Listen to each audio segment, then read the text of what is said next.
I'm Donovan. I'm Alejandro. Grant will not be joining us today. We are the Efficiency Committee. We are, however, joined by Kyle Day. He was our store championship for this tournament we're going to be watching.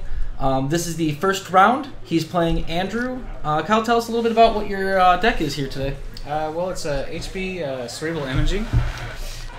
So it's basically two servers where you just have to protect your HQ and R&D, and you just score out a hand with biotic labor. And you have I think I run 11 ice, so everything else is just operations where I just gain money and draw cards. So you don't worry about remotes at all in this deck? No, not at all. Okay. Yeah, we've seen a deck similar to this when we were doing Plugged In. I think we call it the Zero to Hero deck. It's kind of out there where they just score 7 points all in one turn. So this is a little bit different. You're not trying to be as greedy, I think. No, I'm not going to go for the one-turn kills as most people do. I think it's a trap, and you just need to biotic out, and in 4 turns you win, basically. Okay. So just starting off, we see you only iced up HQ. Is that a normal thing, or did you kind of get a bad draw here? Yeah, I had a blue level clearance to get my money up first. But that's really normal to only ice up 1, because since I'm only running 11 ice, I'm kind of ice light. So as long as I have 1 ice, I'm okay. Unfortunately, he snipes that agenda there. Right. Andromeda running on turn 1 is very uncommon, especially without a dirty laundry in hand. I was really surprised that he just went for it. Yeah. He just wanted the 1 credit out the Desperado. I was surprised to see he has easy mark in his deck. I haven't seen that around in a long time. It's from criminals, or at least in our meta. I think it's okay for Andromeda, but if I don't know, maybe you should be more focused on dirty laundry than anything else. Yeah. It synergizes so well with Desperado. Yeah, and I really think that blue level clearance is actually my favorite card right now, because it just does so much in 2 clicks. I don't know, I'm never sad seeing that card.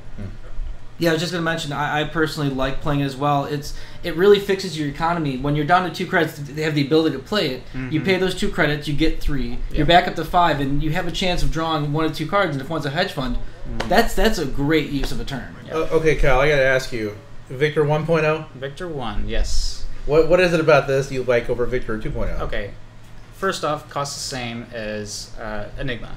It does the same damn thing. If the runner runs onto it, they're going to click it. It's for the brain damage, and it's the same thing as Enigma. The difference here is that I want to slow down the runner as much as possible, so I turn it into a Biroid. So if they do want to click through it, great. They just lost half their turn going through a freaking Victor. And once they get their Yogg out, fine, whatever. I can replace that with a Victor 2, and it'll be solid. And so we're seeing that Andrew scored a accelerated beta test here from R&D. Yeah. He ran on his second turn, so it was basically agenda, card agenda. Pretty unlucky for the R&D stack, but thankfully you do get ice in front of it. I've decided that was enough of that, so just lock it up. So they're the Yogg and the Siphon. Yeah, there's the Yogg Siphon. And you know what? I'm fine with that. I'm sitting at 9 credits now after the Siphon. Whatever.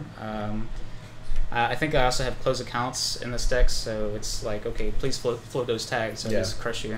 And he does clear him here because he's got a Katie Jones out, so he doesn't want to lose that. Exactly. Yeah, it'd be way too early to lose that engine of economy, and you go right back up the credits anyway. Yeah, exactly. So, I'm holding economy cards in my hand, so I don't really care. Real quick to ask you both, because I don't play HB that much. I play Jinteki a lot, but are you both okay with the extra click on blue level clearance that it costs? I mean, are you okay with that? Yeah. Especially if you do it as your first action. Okay. Yeah. I mean, you do it as your first, you draw 2 cards, and a lot of the time you're going to have something else to do. A lot of times it gives you more options for your last click there. So definitely a solid card. Would you think this would be in any other factions, or just simply HB?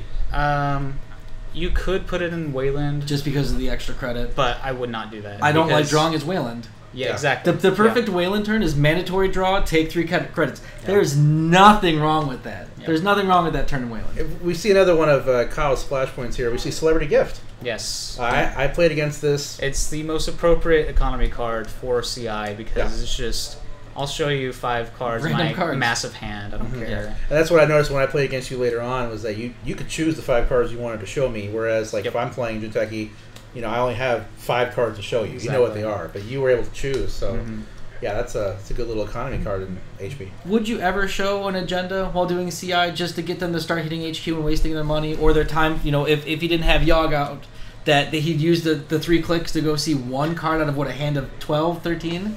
Would you ever do it just to bait him? Well, so the general consensus in CI is if you celebrity gift and you show one agenda, any other card that you didn't show is also an agenda. Okay. So if you don't show 5 cards and you show one agenda, it's like, oh, he has 6 agendas in hand. Let's go in. So I try not to show agendas as much as possible. So he bank jobs here. Yeah, and Jackson's really my only remote there.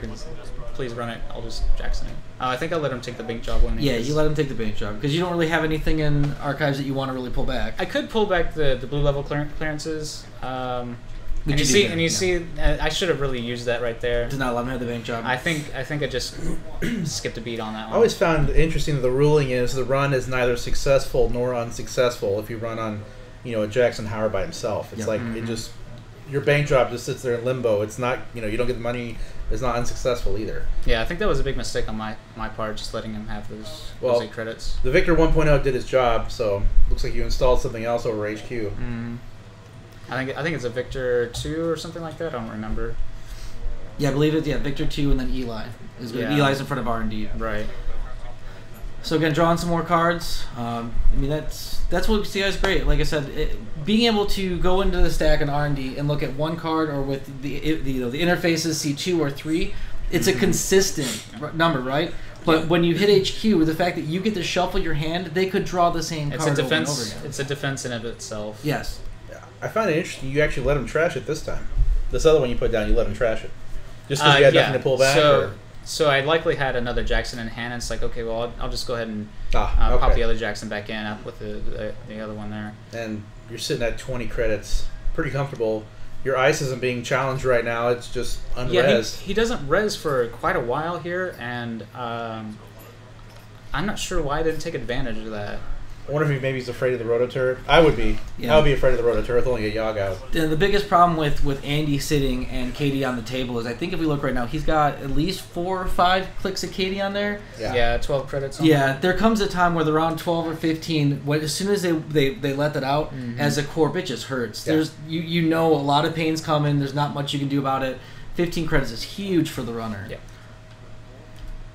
So we'll watch this one play out for a little bit. I know you have a hard time getting started, right? I mean, we're already 4 points in, probably. Yeah, so he's already got 4 points there, and I think I'm sitting on either 2 or 3 efficiency committees, and that's really, really taxing on me to score. It's 12 credits to do that. Right. And you see, I have the 2 biotics to actually do that. But I don't really want to waste all my credits on these because I want to get my ice up. So it's a lot of accounting balance between like my hand size, the ice that I have to res, and my scoring credits. Right. Yeah, because like you said, you could definitely double biotic it out, but 12 credits of right now you have 24, half your credit pool, but with your hand size so large and HQ still unres. 24 credits scoring that efficiency committee puts me down to 12, and I'm probably sitting on 14 cards in hand. So he drops Mimic. Do you run any sentries at all? I mean, Roto Turret could be okay in this deck. In this build, I don't run any sentries at all. I just want to tax the runner. I play pure Biroids. As soon as there's 2 Biroids on top of the 2 servers, I'm pretty much solid. I'm taxing them their entire turn and/or all of their money.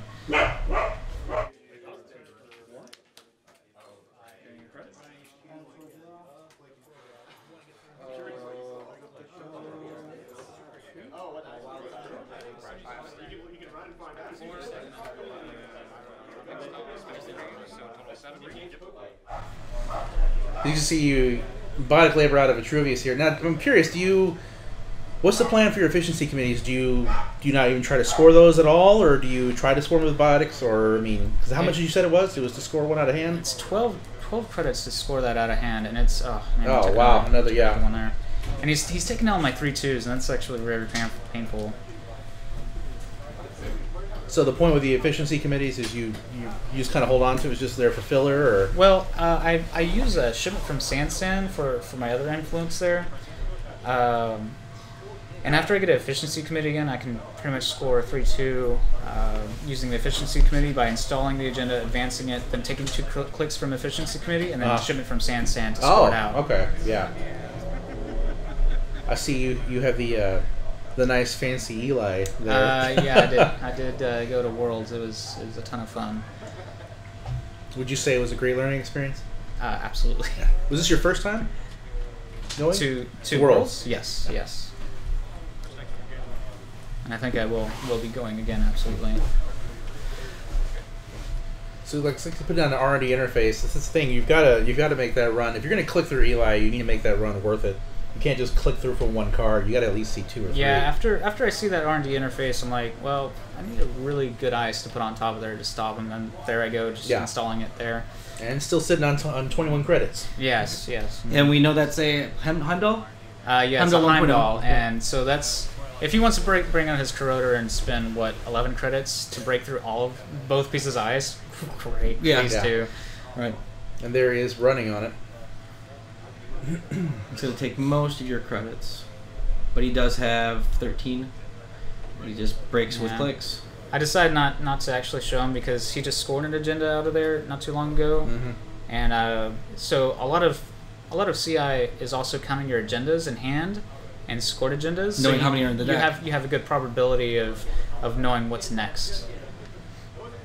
Yeah, I mean, with them running 11 cards, if right now there's 4 on the table and Kyle has 5 in the hand, it's like there's really low chances it's left. Yeah, and it gets to a point in CI which is really interesting where you basically seal R&D simply because you have all the agendas in hand. They can dig all day, and they just won't get anything. An R&D lock isn't devastating in this kind of deck. Exactly, because you got all those blue levels and you're Jacksoning and everything. Yeah.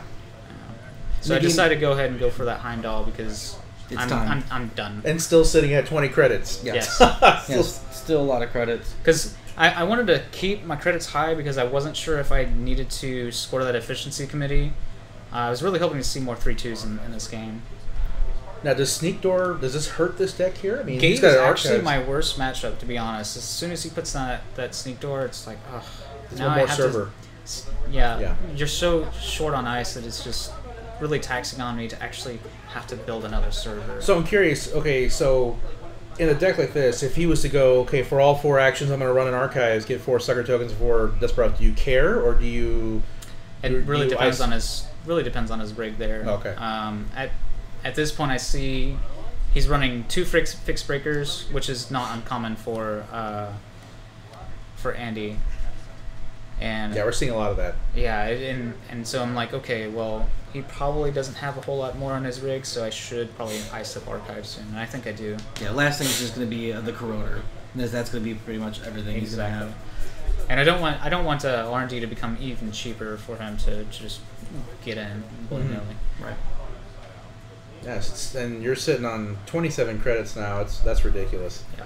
That's crazy. And that's the second Heimdall there. I really want to seal up both my remotes there, or centrals. Yeah. So essentially they're remotes. Yeah, in this deck they basically are remotes. I mean, any cards that he's gonna be able to ever get are gonna be only in those 2 servers. Yeah.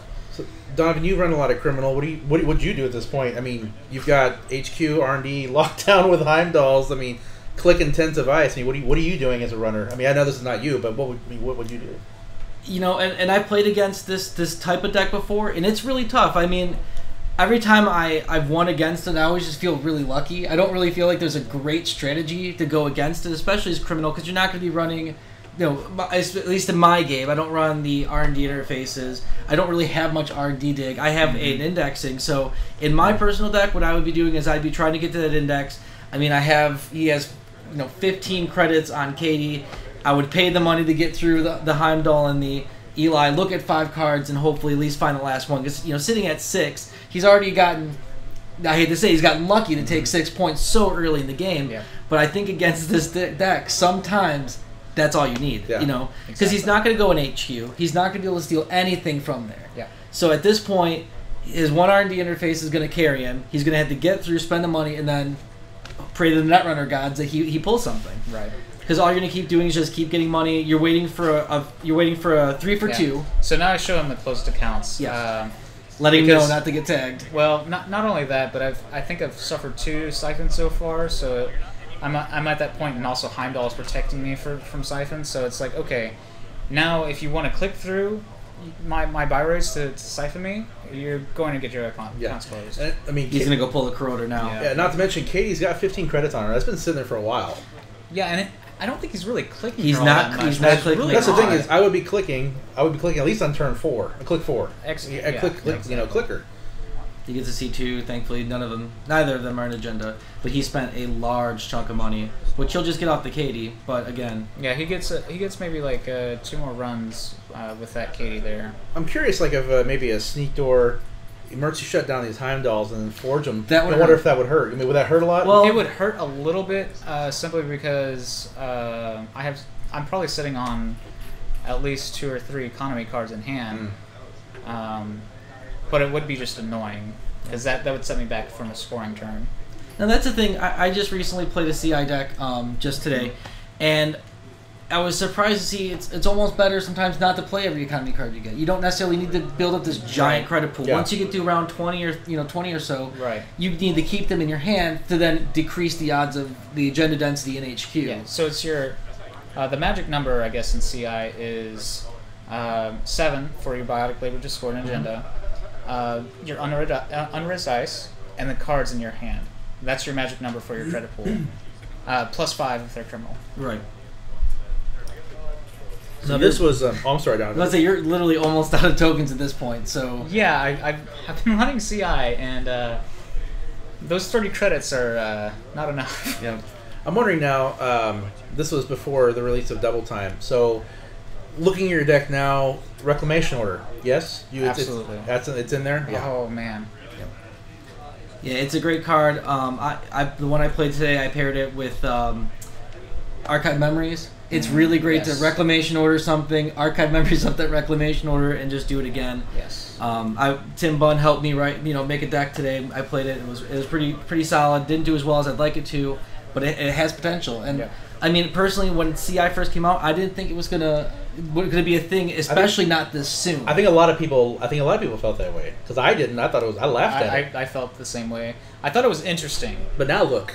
But that's You know? the thing. Like, it's It a is thing. literally a thing. Kyle's in sitting meta. on Yeah. 29 credits in this video. He's sitting on 29 credits. He's almost out of tokens. Yeah, He's got, count you know- second me, bro. Yeah, Yeah. exactly. It's like, okay, it's almost like, where's Vamp?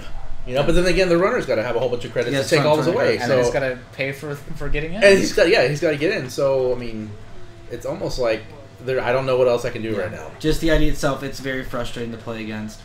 I mean, so let's ask you. You're kind of a resident shaper player. What is it that you would do if you were playing on the opposite side of the table in this whole situation? So if I was playing against my CI, I run 1 Atman. So a lot of times my strategy is res all the ice and find the average for Atman. which is usually 4. Usually 4. 9 It is- times out of 10 it's 4. especially like, in HB. Paying 2 for Eli feels It's so so good good. with Atman. Yeah. And then my rig also has data suckers, so it's like, okay, well, put in 2 data suckers on my rig, get Atman out at 4, and now I make a run, get some data sucker tokens, and then I can start getting into an R&D for no issue at all. Yeah. In a deck like this, a 4-strength Batman is going to do a lot of work. Right. The only thing is, if you hit a random roto turn, otherwise they're not playing much. They're just going to have the Elis, they're going to have the Heimdalls, Right. and just it's all, like you said, it's going to be that 4 to 5 to 6. Right. That strength. I'm just, I play Andromeda now a little bit, but I'm just surprised we see so much Anarch tech in these Andromeda decks now. They just It's play just- the entire Anarch It's suite. simply because the influence is so cheap. Yeah, it really is. I mean, what else are you going to put in criminal? You already have all the blue events. You have the best console in the game. Yeah, you may want to get some RNG aggression, but I mean, you may as well have your cheap rig And now we've got a big box coming Win. out for them next month. That's only gonna make them better. I don't know. I don't think so. I don't No, Oh, think really? No, it's just basically the central only breakers. They're Right, not I getting think- anything fantastic. I think they're going to kind of do what they did with HB, where it's more options, but not necessarily makes them better. Now we will, if I'm correct me if I'm wrong, but legwork will be in this box, right? Isn't that the Maker's Eye for HQ? Yes. Yes. That's one card I do think kind of interesting. it's one card that's interesting, But do you have the deck? but is it's it not worth it's not game changing. It's not worth. Is it worth a deck slot? In my game, I would, since I have same old thing. I mean, I wouldn't mind. I would getting it. consider Splash Kit in Shaper, to be honest. Oh, That would- Shaper. that would That'd be be interesting, interesting. yeah. Yeah, because you're already gonna have your RD interface, Right. thing going on. And it's really crushing when I replay NBN, and it's just like, how many agendas are in your hand? Well, let's see 3 cards and see. Yeah. Right. Absolutely. So I think you're getting ready to score one here. Nope. Oh, that's just another Jackson. Yeah. Okay. Yeah. It's the third and final Jackson there. And this is just, I mean... Yeah, and This here he goes is into, the end, into yeah. R&D. He's got two Interfaces. RDIs. And look at all those credits that are just going away. He's spending a lot of money. That's the only time I would run it if I was going to see 3 cards. Yeah, I mean, he's shooting for it right here. He's hoping to get it. I mean, he has a great chance that he's going to see one. You shuffle 3 more and just to kind of... trying to dilute R&D a little bit. I wanted to dilute, and because I knew there was maybe like 2 agendas left, and that's like maybe 10 cards in R&D there. So it's like, okay, let's put in some fluff. Yeah. There's that Jackson you were talking about getting back. Yeah, you put it back in there. Sometimes it's not bad to let him trash it if you can get it back again later, you know. Right. Another thing, now that Double Time is out, I've been considering corporate shuffle because I have been decked with CI, and corporate shuffle into, just dump 12 cards back into R&D and draw 5. That gives me 7 more turns to live. Wow, and I haven't even thought about that. Yeah, and you live to fight another day here because he didn't see anything. No. Yeah. And now you see he's back down to what, 4 credits? And and it's going to take him forever to get back up. So even with the one data sucker, we're looking at strength 3 corroder. 10 credits to get. Yeah, it's a lot. I don't know. I mean, if I'm him, I wouldn't mind challenging the archive ice and just see what it is. I mean, at least that way, maybe if it's a rotator, I can get in there cheap. I think he does, but it's not going to help. Unfortunately, it's just not going to help. It would be. He needs one more data sucker. He needs another one out on the table. Now, I don't know if we actually... double biotic can do the efficiency committee. Yeah. Wow. You need to get out. You have 3 in hand. Yeah. You got to do something. And afterwards, I'm sitting at 17 credits. Which is not bad. No, it's not bad at all. I just paid 12 to score this agenda, and I'm still at 17 it's credits. It's just not good. That's not the way you want to play the CI. You don't want to have to do that. No, I think I'll switch over to NAPD contract now. Oh, yeah. That's I'm just tired of scoring it. Yeah. I mean, yeah, let them find it. Especially if they find it in your hand. My God, I mean, they dig 16 cards. They don't have the 4 credits to pay, right? And they only have 3 credits. They can't. Oh, great! I can't steal it. Yeah. But here's a perfect example of why that new card in Double Time would be great, because you could just order up both your biotics back in hand. Yes, that's great for 1 credit. A lot of times, I'm looking at my archive memories, and I'm like, okay, I have to spend an entire turn to double archive to get my biotics back. And then the following turn, I can start scoring again. And it just seems like... It's kind of slow. It's a little slow, and I'd rather get the same effect with a single card. So, those of you who haven't seen, Reclamation Order is... It's a double operation. Double operation, you want to play. You name the card. You name the card other than itself. So, I'm going to name Archive Memories, and I get them all back from Archives. Yes, back into the hand. So that's what I was saying is what's great, like in this situation, if he had it, he could pull up both biotics and then use his 1 archive memories to then get Reclamation back. Yes. So it really does. Together, they synergize so well. Yes. So will you keep playing this deck with those new cards we talked about?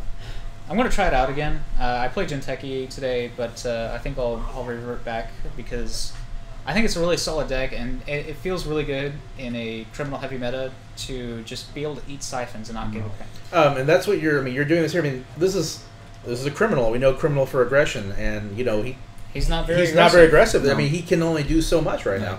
So here he is on a run in HQ. I mean, he's having to clear out so much money just to see one card. I'm not sure about this. I don't really understand. He have so many cards in HQ. He's actually taking the brain damage. Takes the brain damage, which I think that would have been way more. Actually, I hit the shutdown there, which was his plan. Oh yeah, yeah, you definitely foiled it there. And for 1 credit to stop that, that was he should have just paid it. Yeah. It's just, I'm not sure why he has been clicking Katie at the end of every turn. Just because he can get building up. But I don't think he has enough clicks to break this one. Yeah, when you're playing this game, you really have to slow down. Especially, I think what it is I mean, it happens to me. When I get the 6 points and I have such an advantage over the corp, I start to forget a lot of things, and I start to just kind of go into this tunnel vision mode of I'd be digging R&D in every turn. Even if I'm only seeing 1 card, I'd be hitting it every turn just to make sure I can get there before the corp does. Just be super aggressive. Since Andrew played Force Reactivation on the archives, it's another E-Live, so Kyle's actually down to 9 credits, but he still looks like he's okay. Yeah. And I think I bounced back up to 14 or something. All of his ice is rezzed. I mean, he's He has everything he needs. It's just a matter of getting there. And I remember we talked after this. The biggest problem was that you had your 4 for 2s. Yeah, that's the worst part about this is if you look out of the 5 cards that are scored, 4 of which are 3 for 2s, which are just terrible. Even if this was normal HP fast events entering in the future, you don't want it. Yeah, you don't want it. You have a problem. So this is really what the deck's for, right? This shipment from Sansan using. Nice. It's really that's what efficiency committee is there for. It's just so take 15 for profiteering. At this point in the game, it's like, okay, I just need 2 more points to win, and he's poor. He can't possibly use all 3 bad publicity and still get in. No. That's all he has. So I was like, okay, let's go ahead for it and do it. And there's nothing on Katie. Yeah, at all. There's nothing on her. He's fizzled out. He really has. He just straight takes a credit, runs, takes a brain damage, discards the Og, clicks through. Yeah, and unfortunately, I think he takes. You shoot from the hip, and you get it. Yeah, right he there. gets it. He just. And the following turn, I was going to score out with another shipment from Sansan. Yep. So right there. Yep. So you have. Yep. There. You don't want those 4 for 2s. Just don't want them. So that was the first game. I believe this was round 1, actually. Yes, of the tournament. First round.